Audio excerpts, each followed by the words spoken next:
What's going on, mi gente? Again, I'm back, Diego Montalvan, here with another episode analyzing another conmebol nation just in time for the World Cup qualifiers. Today, we're with Colombia, and I have my good friend, Andy Deossa from Yahoo Sports. What's going on, Andy? Thank you for your time.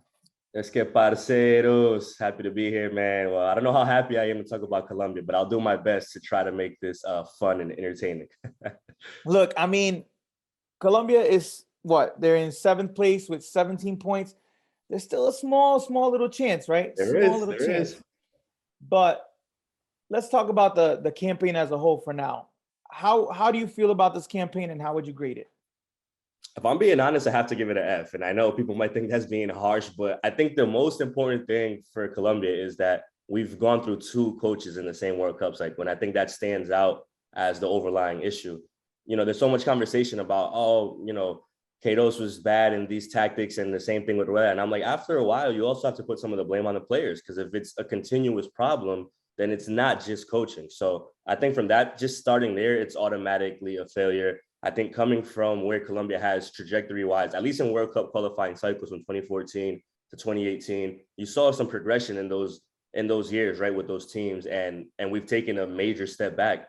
And it's shocking to me because this might be the most talented pool of players we have in terms of where they're playing soccer around the world, their quality, their fit. You know, I think we see it when they go to their club teams, they all perform really well all across the world. And then they get to Colombia and it's like, oh, we can't score, we can't do anything. So I think in those terms, it's a failure. And I just think that obviously we haven't scored a goal in so many games. And I think that just shows there's a lack of maybe jerarquía, like we call it, maybe some mental stuff, just little things that all add up. And when you're talking about qualifying for a World Cup, it's so different because it's not just any little games. It's not just a tournament. This is like, sometimes you have to win games that you play terribly. Sometimes you have to steal points on the road. And we failed to do the little things that you need to do to get to the World Cup. So I think all around it hasn't been good. I mean, we've gone through ups and downs with James, which obviously is a big talking point for a player that has given us so much and was such a key in 2014. And obviously he was injured in 2018. But, you know, it's just at the end of the day, like I said, it comes down to there's a lot missing, and there shouldn't be, because to me, it's one of the most talented teams in South America when you look at the roster, at the pool of players that they could be bringing in. And for them to be in the position that they're in now, A, obviously they brought it upon themselves, but B, it's like, it's a failure any way you slice it. So I'm giving it an F. I'm not going to be nice to it. I'm giving it an F all the way. I mean, yeah, like you said, if you look on paper, the pool of players, the squad that usually comes up, the 23, I would say only behind Brazil and Argentina, really, because obviously they have like 70, 80 players that they could call upon. Right. But I mean, Colombia, you guys got nothing to be ashamed of there. But like you said, on the field, there's something happening, whether it's leadership, whether it's the hierarchy, like you said. I don't know. But what do you think needs to change for the next World Cup cycle? Oh man, well, we're gonna have to get another coach. That's number one, and I actually hate that because I'm the type of person that hates cycling through coaches, especially when you're trying to achieve a goal. And like I said, World Cup qualifying is so tough because you have such a limited amount of time to work to get to this goal. And in between, there may be Copa Americas and things you play, friendlies here and there. But for World Cup qualifying, it is a process, and it's not a process that starts when you play those qualifiers. It's a process that starts from the very beginning. So Raya, thank you for everything. After these 2 games, whatever happens, if they do end up qualifying, por la mano de Dios, like, sure, we'll bring them to the World Cup. But I think it's that cycle has to start from the beginning. They need to be thinking about what that coaching structure looks like as soon as it's available for them to think about, the next cycle, because 4 years is a long time to think about to try to get back to another World Cup. And if they're really serious about trying to compete and, try to be a big team in the world stage, which they should be, then they need to start that cycle fresh. And it can't be, let's wait and see. They have to have coaches in mind already. They have to have a clear idea, because clearly neither Queiroz or Rueda worked, and maybe it needs to be a swap of players, bring in some new talent, kind of say thank you to the people that have done, the veterans, but push them to the side a little bit, not disrespectfully, like Mexico and Chicharito style, but push them to the side a little bit and say, thanks for everything. Because once again, like I said, and I'll keep repeating it, the pool of players is too talented.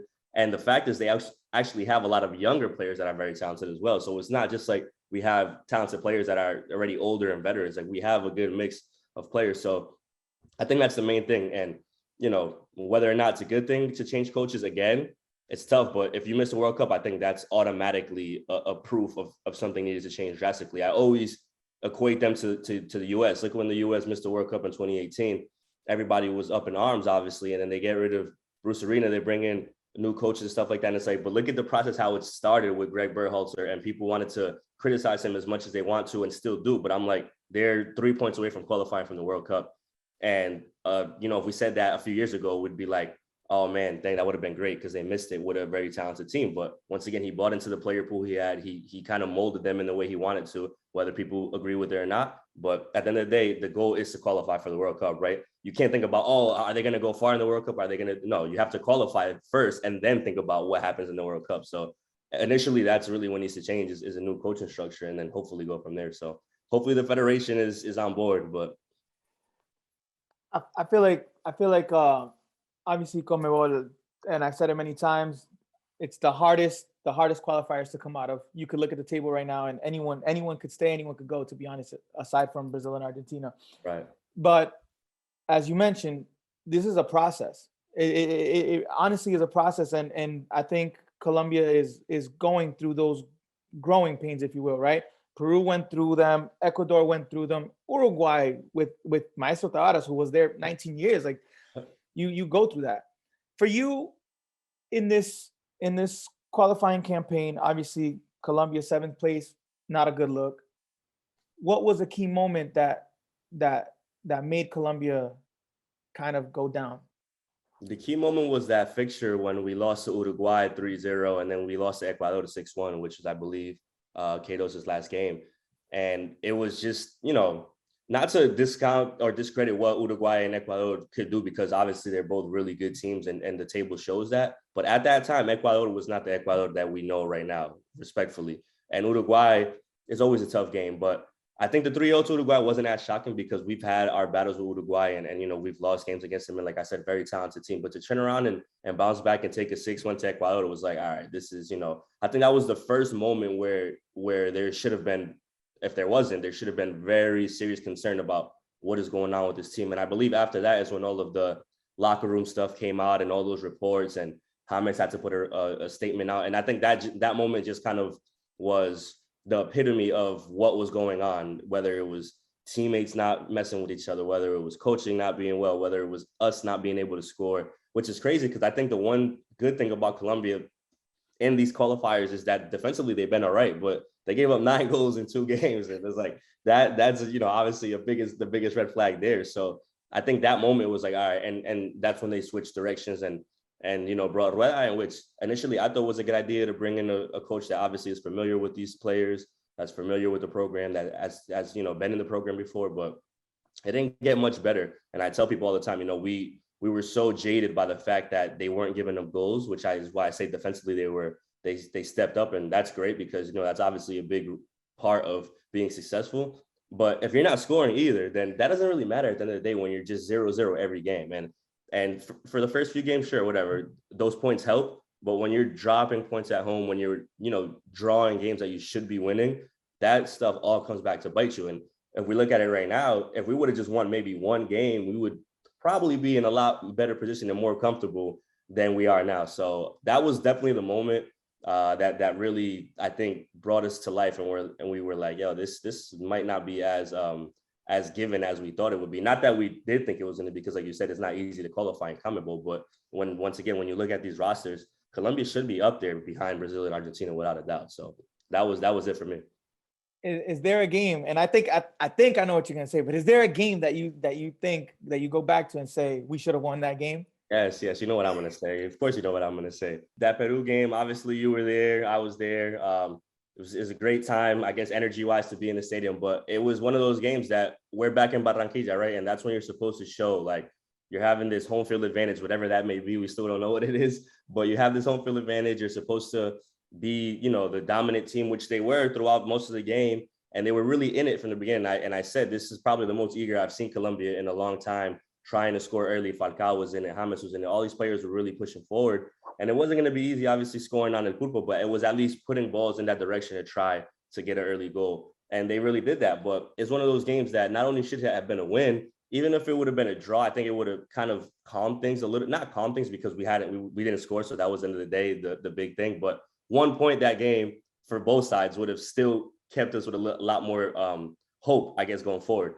But it needed to be a win regardless. That was the circumstances we were under. But not only that, to lose the way they did in that counterattack, which was obviously very well done by Peru, it just brings all morale down. And I think that was, once again, that moment that you saw, okay, you could forget about kind of all the things that happened in the past, because once again, it's a process. And a lot of the results that happen and the games that happen, they really don't matter, because that's just talking points. If they would have beat Peru that game, you know, they get those 3 points. Peru's not above us in the standings, and then they're going forward into, you know, obviously the game against Argentina was a whole different story, but they're going forward into this last fixture that we'll talk about, which is against Bolivia and Venezuela. And it's like, you have to have confidence in those games that you'd be able to qualify for the World Cup had they be in Peru.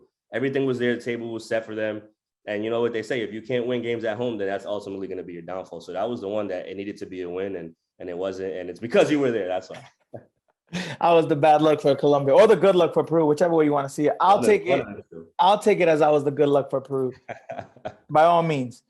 But let's see. So throughout these qualifiers, obviously we've already talked about the talented pool that Colombia has. But was there a player that stood out?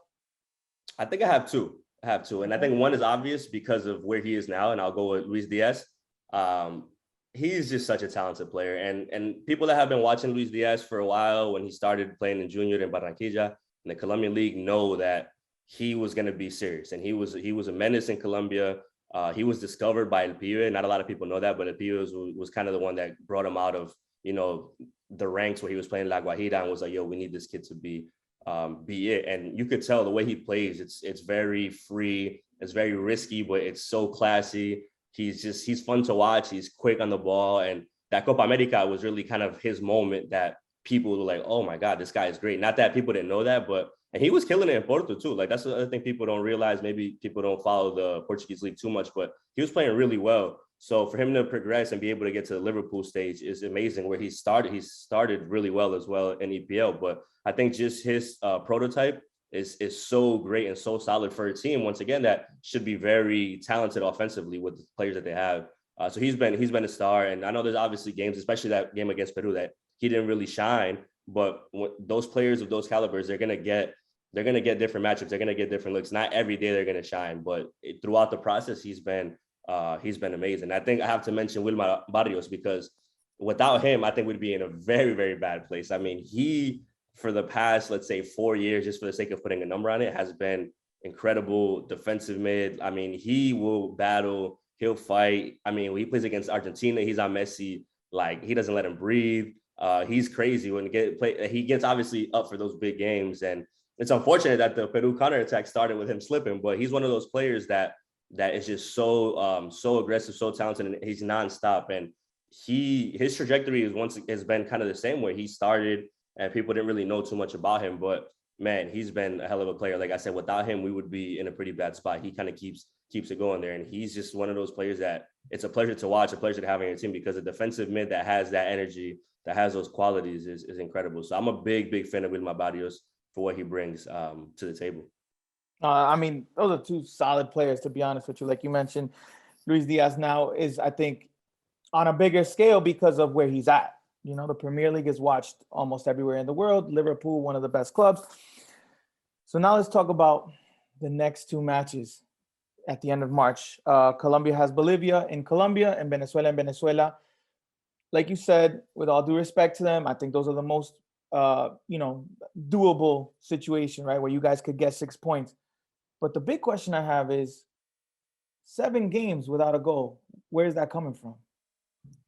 At this point, like, whoever just trips and puts the ball in the net, I don't care where it comes from, because it doesn't make any sense how you have that many attacking players and you fail to score a goal in 7 games. And the last time we scored a goal, we scored in a friendly that ended up being a downfall, so it's because Quintero got hurt in that friendly. But we haven't. I don't even remember the last time they scored a goal in a competitive game that was like actually counted for something. It's been that long, and it's crazy because you rotate the players, right? And I think this is the problem where, like, okay, if it's not Rafael Santos Borré, who, you know, I think is a very talented player and obviously plays a lot better in Barranquilla, but he hasn't been able to do it. Borja, who's supposed to be one of those guys that's his home stadium, and if I never see him wear a Colombia jersey again, I honestly would not be mad. And this is coming from somebody that actually likes the dude, regardless if he won the Libertadores or Nacional in 2016. I've liked him back then. I thought he's a very good striker, but his form has been just dismal. Who else we're talking about? Duan Zapata, who I'm never going to forget that open goal he missed against Uruguay. That I said it back in that day when that happened. If this goal is something I remember in a few weeks, then it's gonna be for a bad reason and said and done. Luis Muriel, who crushes it in Atalanta and gets to la selección and can't do anything. And then we have Falcao, who's obviously injured now, but it's a legacy player. Like, he gives what he could give you, but you know, what else? Like, how are we gonna be confident going forward with players of that talent that can't score? So to me, if I'm, you know, the way I has to place everything on the table now, like he has no other option. To me, I think Muriel still is our best option right now at this given moment, given what we've seen from everybody else and how they played and in recent form. If I see Borja start this game, I might not even watch it. That's how upset I'm going to be. I think Borré is still a solid option, but I'm looking at somebody like Alfredo Morelos, El Búfalo, and maybe not as a starter, but to go in and give you something, because he's been in pretty decent form with his club as well. But you need something that's going to be a different look, because if Rueda goes out with the same team, which he's going to, and they fail to score again, then it was just basically a wasted effort throughout this whole cycle. And that's ultimately his biggest downfall, is that he hasn't been able to find what team works best. And, you know, whether that's because of the players, because of the coaching, that's tough. But you have too much talent to have an excuse to say, oh, we can't score in 7 games. Like, you just can't have an excuse when you have that much talent on the field or on the bench. I agree. Not looking at the table, right? Not looking at the table. Your next 2 matches are Bolivia and Venezuela. How do you feel about those 2 matches? And do you think that they can get the 6 points? They should be able to, but this is the problem here, right? You're playing that Bolivia team in Barranquilla, which the way that Peru game ended was disgusting, with people throwing stuff on the field and you know, saying stuff to James, saying stuff to Borja, throwing stuff at Rueda. So I don't even know what the energy is going to be like going into that game, because I'm sure that a lot of people are not as confident or as interested in this team right now, me being one of them. So I don't know what type of energy you go into El Metro with having, knowing that this is a game that if they lose or if they draw, like, apague vámonos, apague la luz. They should be able to win, like I said, but you can't have confidence in a team that hasn't scored in that long. But let's say they get the 3 points there, then they get to face Jose Nestor Peckerman, which we all knew was going to come down to this. For some reason, our World Cup hopes and dreams are going to be shattered by our old coach, of course, who everybody criticized when he was Colombia's coach, and now is looking around like, damn, I kind of wish I had this dude, me being one of those people. I did not criticize him the way other people did, but even it's one of those things that this is very possible they do get 6 points out of this window, because like you said, it's matchups that favor them. But I think back to the last fixtures, right, against Peru and Argentina. Even if they say Argentina game they were going to lose, there's no way you don't get a point out of that Peru game, because that factors into what's happening in these next 2 games. And that's where things get complicated. So if they get the 6 points, they still need Peru to do them a favor, which the way that you guys have been playing lately, it might happen, it might not, but I don't see you guys losing to Paraguay either. So that's where it gets tricky. And then the rest of the table is basically set. We hope that Brazil beats Chile to not make things complicated, which will probably happen. And then Uruguay, Ecuador are good. Argentina's good. So it's really us two fighting for that spot. And once again, if that game would have been a draw in Barranquilla, we would have been going into these 2 games with a whole different mentality. So I think even if they do get the 6 points, they don't qualify, and they don't deserve to qualify. You have to be honest. I think if we look at it, the way that it's been going, we want to all see our countries in the World Cup. That's a given, but they don't deserve it. The way they've been playing, Peru obviously deserves it. And the trajectory that you guys have been having in the past years is amazing. Like you said, the process with Gareca has been showing dividends, but Colombia, the way they play, they don't deserve it. It's going to be sad to not see them there, but at the end of the day, they did it to themselves, and a few results here and there would have changed things. A goal here and there in these moments that they're in front of the net would have changed things. But if you can't capitalize in those moments, what are we going to fly across the country to go do? Hacer el ridículo or what? I'm like, nah, I'm cool. Absolutely. No, I agree. It's tough. But look, I want to thank you for your time, Andy. To be honest, it's been a long time that I've been saying I want to do something with you, and we finally got to do this. So thank you. If you have any closing remarks, if you want to let the people know where they can find you. Thank you, my brother. Appreciate it. Always a fan of what you do, always following along. Yeah, you can find me, Andy Deossa, on Twitter, Andy_Deossa. I cover a lot of MLS, cover a lot of soccer, tweet nonsense. And then for the Colombians, tenga suerte, but I have a little bit of guidance for you guys. You only need 2 things to watch the games, and everything's gonna be all right. First, we need one of these to hope that I don't know who you pray to, but we're gonna hope that it helps you.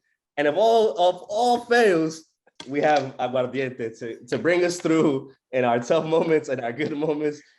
Si perdemos, me emborracho. Si ganamos, no me emborracho. Como en colombiano, vamos a tomar guaro. That's all I got for you guys, man. Well, thank you guys. It was another episode for me. We still got more countries to cover before the World Cup qualifiers start. So just comment, like, and subscribe. See you guys later.